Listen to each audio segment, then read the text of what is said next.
Good morning sa lahat. Basa muna tayo ng ating KJV Bible, guys.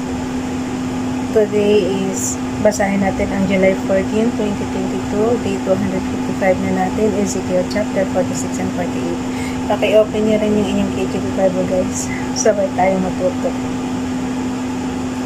Ezekiel chapter 46, Thus saith the Lord God, the gate of the inner court that looketh toward the east shall be shut the 6 working days, but on the Sabbath it shall be opened, and in the day of the new moon it shall be opened.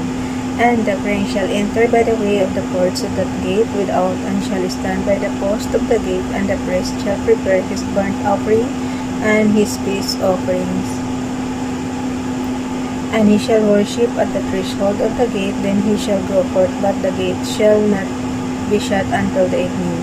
Likewise, the people of the land shall worship at the door of this gate before the Lord in the Sabbath and in these new moons. And the burnt offering and the prince shall offer unto the Lord in the Sabbath day shall be 6 lambs without blemish, and a ram without blemish. And the meat offering shall be an ephah for a ram, and the meat offering for the lambs, as he shall be able to give an hin of oil to an ephah.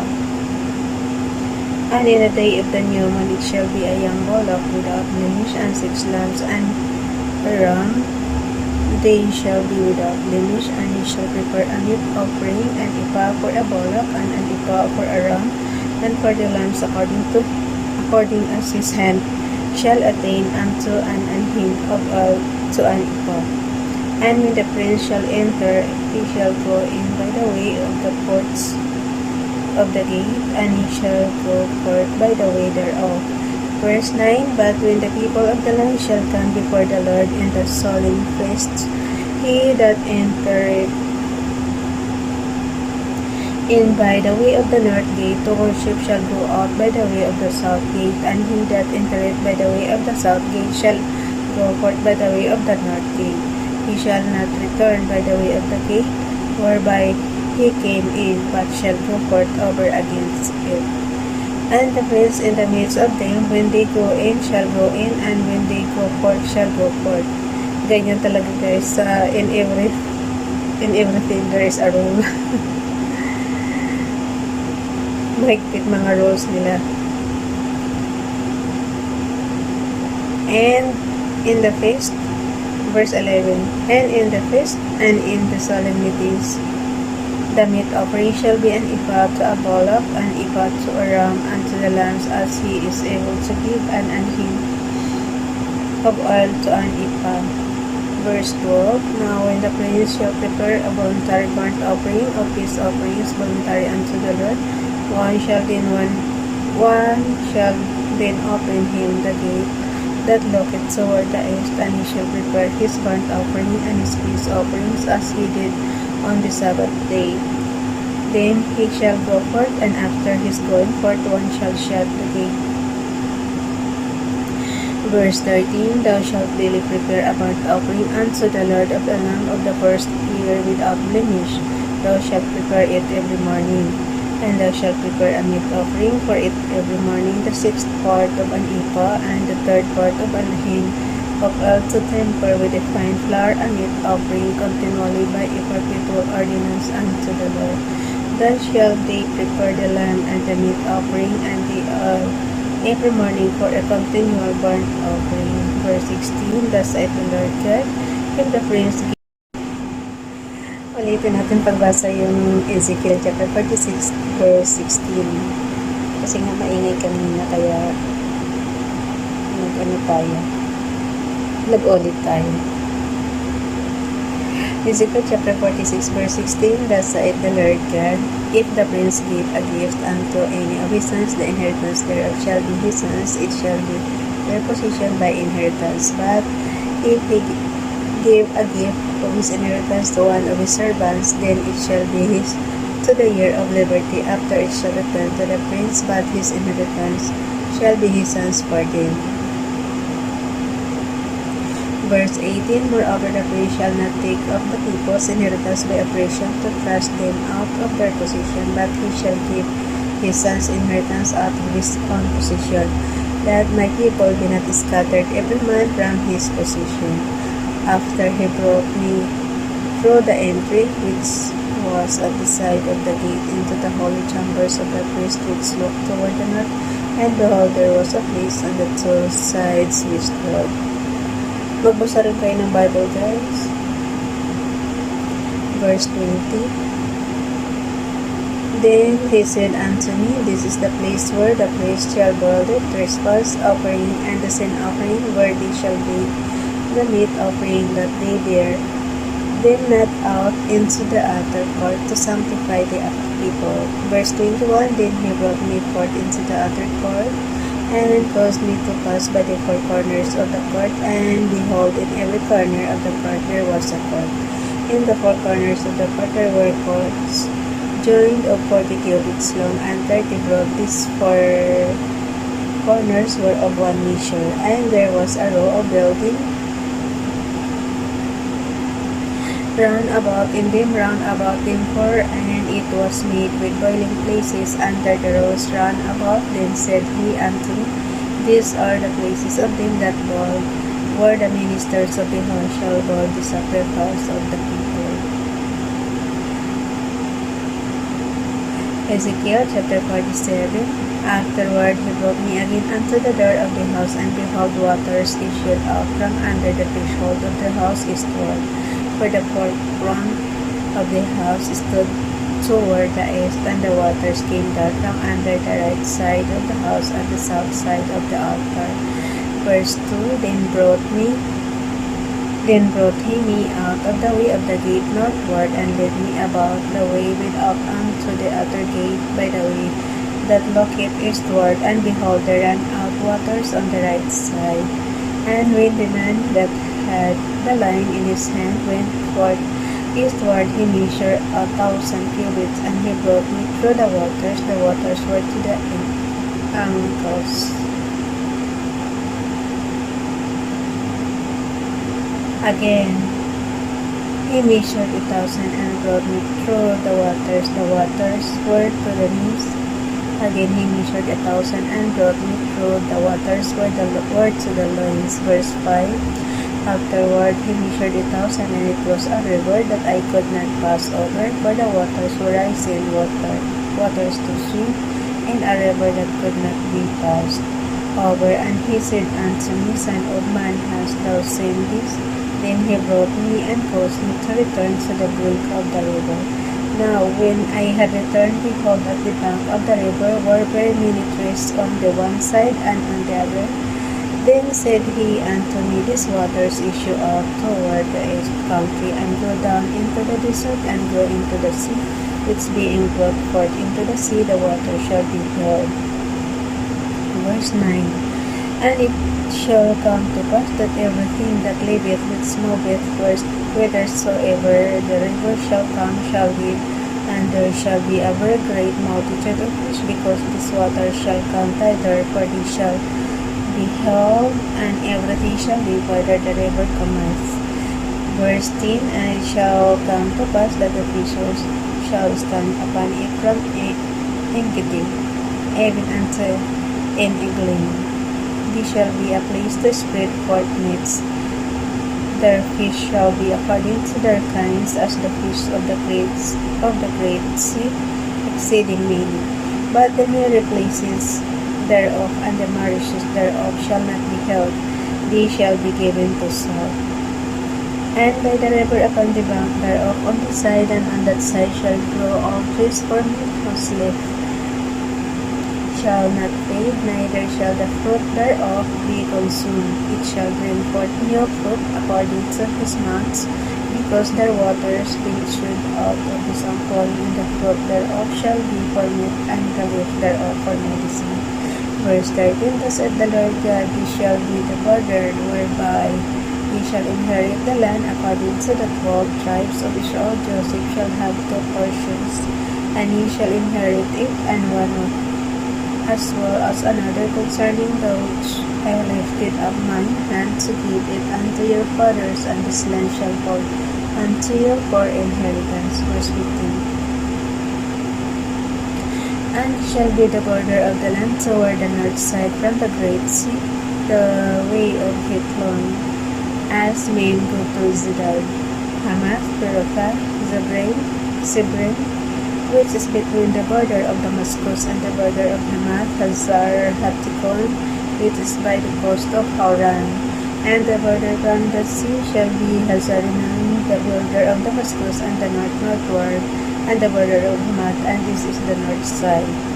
And the east side ye shall measure from Hauran, and from Damascus, and from Galilee, and from the land of Israel by Jordan, from the border unto the east sea, and this is the east side. And the south side southward from Tamar, even to the waters of Strad in Kadesh, the river to the great sea, and this is the south side southward. The west side also shall be the great sea from the border till a man come over against Hamath. This is the west side. So shall ye divide this land unto you according to the tribes of Israel, and it shall come to pass that ye shall divide it by lot for an inheritance unto you, unto the strangers that sojourn among you, which shall beget children among you, and they shall be unto you as born in the country among the children of Israel. Ye shall have inheritance with you among the tribes of Israel. Verse 23, and it shall come to pass that in what tribe the stranger sojourn there shall ye give him his inheritance, I the Lord God. Ezekiel chapter 48, last chapter na to guys. Now these are the names of the tribes. May nag-pop up. Okay, Ezekiel chapter 48. Now these are the names of the tribes from the north into the coast of the way of Hethlon, as one goeth to Hamath, Hazarinan, the border of Damascus, northward to the coast of Hamath, for these are his tribes, east and west, a portion for Dan. And by the border of Dan from the east side unto the west side, a portion for Asher. And by the border of Asher from the east side, even unto the west side, a portion for Naphtali. And by the border of Naphtali from the east side unto the west side, a portion for Manasseh. And by the border of Manasseh from the east side unto the west side, a portion for Ephraim. And by the border of Ephraim from the east side, even unto the west side, a portion for Reuben. And by the border of Reuben from the east side unto the west side, a portion for Judah. And by the border of Judah from the east side unto the west side shall be the offering which we shall offer of 520,000 days in breadth and in length, as one of the other parts from the east side unto the west side, and some part shall be in the midst of it. The oblation that ye shall offer unto the Lord shall be of 520,000 in length and 10,000 in breadth. And for them, even for the first, shall be this holy oblation toward the north 520,000 in length, and toward the west 10,000 in breadth, and toward the east 10,000 in breadth, and toward the south 520,000 in length, and the sanctuary of the Lord shall be in the midst thereof. Paano kaya yan sa panahon natin ngayon? Siyempre, wala na sila, wala na yung mga anak ni, kasi tribes to, mga anak to ni Israel.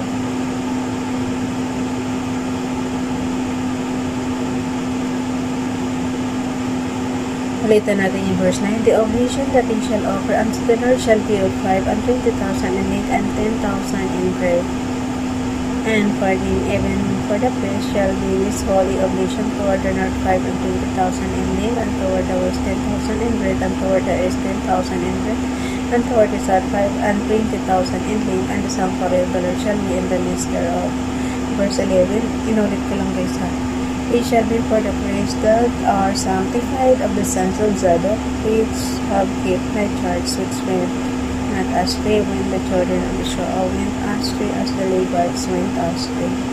And this oblation of the land that is offered shall be unto them a thing most holy by the border of the Levites, and over against the border of the priest, and the Levites shall have 520,000 in length and 10,000 in breadth. All the length shall be 520,000, and the breadth 10,000. And they shall not sell of it, neither exchange nor alienate the first fruits of the land, for it is holy unto the Lord. And the 5,000 that are left in the bread offer against the 5,020,000 shall be a praying place for the city, for dwelling, and for suburbs. And the city shall be in the midst thereof. Verse 16, and it shall be the measures thereof, the north side 4,500, and the south side 4,500, and on the east side 4,500, and the west side 4,500.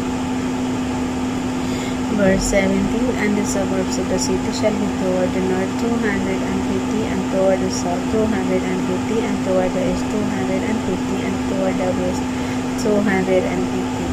Verse 18, and the residue in length over against the oblation of the holy portion shall be 10,000 eastward and 10,000 westward, and it shall be over against the oblation of the holy portion, and the increase thereof shall be for food unto them that savor the city, and they that serve the city shall serve it out of the tribes of Israel.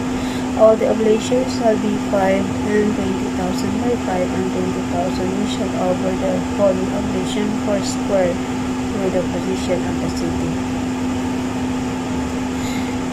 Verse 21. And the residue shall be for the prince on the one side and on the other of the holy oblation and of the position of the city, over against the 5,020,000 of the oblation toward the east border, and westward over against the 5,020,000 toward the west border, over against the portion for the prince, and it shall be the holy oblation, and the sanctuary of the house shall be in the midst thereof. Verse 22, moreover from the position of the Levites, and from the position of the city, in the midst of that which is the prince between the border of Judah and the border of Benjamin shall be for the prince. As for the rest of the tribes, from the east side unto the west side, Benjamin shall have a portion. And by the border of Benjamin from the east side unto the west side, Simeon shall have a portion, and by the border of Simeon from the east side unto the west side, Issachar a portion. Verse 26, and by the border of Issachar from the east side. Guys, maliliit kasi kaya pakibasa nyo na rin. Verse 26, and by the border of Issachar from the east side unto the west side, Zebulun a portion. And the border of Zebulun from the east side unto the west side, Gad a portion. And by the border of Gad at the south side southward, the border shall be given from Tamar unto the waters of Strife, and Kadesh unto the river toward the great sea. Verse 29, this is the land which ye shall divide by lot unto the tribes of Israel for inheritance, and these are their portions, saith the Lord God. Bilisan na natin, baka maining na naman. Verse 30, and these are the goings out of the city on the north side, 4,500 measures. 31, and the gates of the city shall be after the names of the tribes of Israel. 3 gates northward, 1 gate of Reuben, 1 gate of Judah, 1 gate of Levi. 32, and at the east side 4,500, and 3 gates, and 1 gate of Joseph, 1 gate of Benjamin, 1 gate of Dan. And at the south side 4,500 measures, and 3 gates, 1 gate of Simeon, 1 gate of Issachar, and 1 gate of Zebulun. At the west side 4,500 with the 3 gates, 1 gate of Gad, 1 gate of Asher, 1 gate of Naphtali. Last verse, magmamadali na. It was round about 18,000 measures, and the name of the city from that day shall be the Lord Easter. Kasi nararamdaman natin, maingay na naman. Ulitin natin guys, Ezekiel chapter 48 verse 25. It was round about 18,000 measures, and the name of the city from that day shall be the Lord Easter. Bye everyone, God bless.